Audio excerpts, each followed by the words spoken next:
questions for Coach Sean Marie, please raise your hand. We'll get you the microphone. Rob, we'll start with you.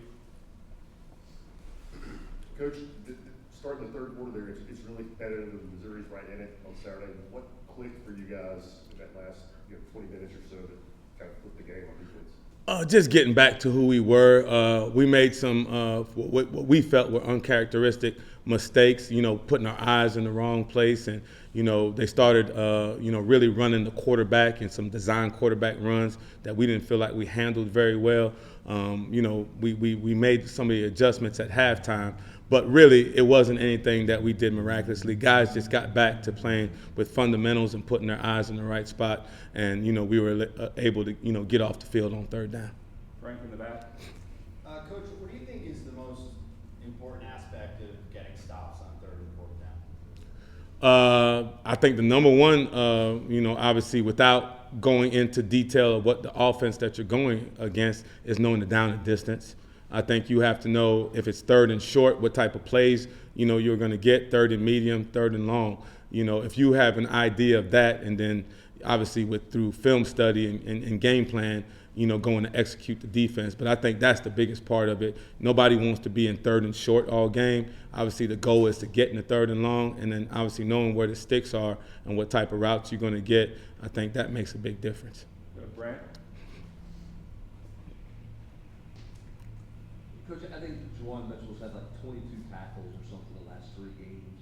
What is happening for him? What's helped him to get settled in to kind of where his role is and the production he's giving you guys right now? I think it's just comfort level. I think he's, finally, like I've said earlier, he's finally healthy, and this is probably the most consistent that he's been as far as playing and being on the field and practicing every day, and in the film room, like I said, understanding game plan, all the things that come with being healthy and being able to be available every week. So I think he's probably as comfortable as he's been in a couple years from here and the previous place that he was at, and it's starting to show in his play because he's got some consistency in his day-to-day habits.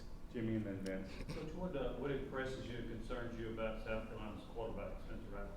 Spencer's a super talented, young man. Obviously, one of the top quarterbacks in the country coming out of high school. Really, really talented arm. You see the mobility that you see with a lot of high-end quarterbacks. Maybe doesn't run it as much in design quarterback runs, but has the ability to extend plays. So, he's one of our top priorities that we have to do a great job in trying to contain. But we think he's a very talented young man. How have you guys as a defense handled crowd noise? Because on defense, you guys are having to handle it at home as well. Yes. You're trying to impact opposing offenses. How's the communication to crowd noise for you guys? I think we've done a really good job. Obviously, that comes with hand signals, because when we're on defense, I think that's when our crowd, which we really do appreciate, gets the loudest. So we've done a good job. I think we've handled it well as far as communication, whether that's walking up and getting in close quarters with guys or just with hand signals. I think I should say that's one of the better things that we've done so far this year, especially at home. Patrick and then Ben. Coach, what kind of season do you think Jeremy Banks has had? What has he done that's better than you guys expected, and maybe where some areas where he's not been as good as you guys hope? I would always talk about the positive. I'm gonna knock on wood and say, he's played more under control. That was one thing that we worked out playing. We talked about and we worked on, starting with last spring, is being under control and playing a little bit more within himself. I think he's gotten much better at understanding his fits in the defense. He's, like I said, super athletic, always can run and go find the football, but I think he's fit up different runs on understanding leverage and understanding where his help is coming from. I think he's done, a tremendous job there. And I think, for what we've asked him to do, Jeremy's had a really good season. I know no one's perfect, but I think he's really, evolved and is still growing as a linebacker. Jaheim Bell, what challenges does he present, and what will you all as linebackers need to do well on Saturday to help contain him? Jaheim, super talented. He's like their Swiss Army knife.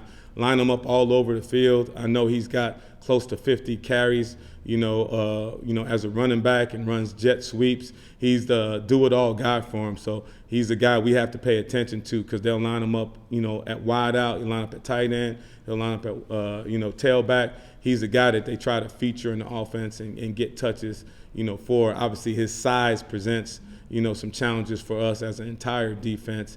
But, super talented. Like I said, a guy we have to pay, extra attention to just because they can put him anywhere, on the field. So we have to make sure we do a good job of finding him. Anything else? Jimmy? Coach, back to Jeremy Banks, some players play better when they play with a lot of emotion. Where's the balance in trying to not be too emotional and get penalties versus being emotional enough to play well? I think that's a question that's answered, in the inner soul. You have to be able to figure that out on your own. Obviously, football is a very, very emotional game, and a lot of guys can get really worked up, pregame and end up maybe overdoing it, and kind of flaming out at the end because they get too worked up. And some guys, I don't think that ever be the case here because of our crowd and the way we practice and the way we prepare. I don't think there's anybody on the team that I would suspect that's not ready to go or super charged up before the game. But I think that's an individual, thing. Some guys are always gonna, be high and really revved up before the game. Some guys, are a little quieter and are still ready to go. But, there is a balance there, but I think that's individual. Us as coaches always want to see a guy ready to run through a wall, but, by looking at them in their faces, sometimes, guys are good poker players. You're not going to be able to tell that they're ready to go. Patrick? Coach, how are your two freshmen, Elijah and Caleb, coming along? Obviously playing a lot of special teams. How do you think that's helping their development? I think it's tremendous. Through special teams, they're getting anywhere from 12 to 20 snaps a game between the 4 core special teams that we're in, and I think we've already noticed a tremendous arc in the way that they're playing so far this year. Obviously, with freshmen, there's always going to be mistakes, but going with the previous question, you see that they're able to get themselves ready to play. They understand schemes a little bit better. They understand how people are going to try to block them or how they need to attack people on certain teams. So you see the growth in them, and I think it's carrying over to watching them practice when they're actually playing linebacker. You see some of the talents that we recruited them for, that we think those guys are going to be really good football players. Anything else, Coach? All right, thanks, everybody. Thank you, guys.